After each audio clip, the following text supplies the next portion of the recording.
Hello বাবা, আসার সময় কিন্তু একটা মাজা আনতে ভুলো না।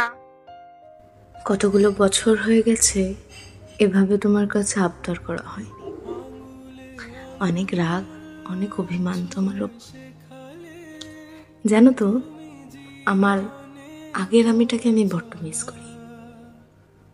আগের আমিটা যে তোমার সাথে স্কুল যেত, টিউশন যেত, গাড়িতে তোমাকে চেপে ধরে বসতো। এখন তো তোমার মেয়ে আবার কলেজ যায়, তাও আবার একা একা। ভাবা যায়?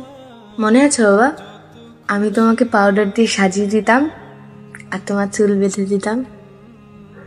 খুব মনে পড়ে এই দিনগুলো। যখন খুব মন খারাপ হয় একটু কাঁদি, বেশিরভাগ সময় ডায়েরিটাই লিখি। পুরোনো অভ্যেসটা এখনো ছাড়তে পারিনি। আর শোনো না, তোমার কাছে একটা লাস্ট আবদার। পরের জন্মে যখন তুমি আমার বাবা হবে, একটু বেশি সময় নিয়ে আসবে।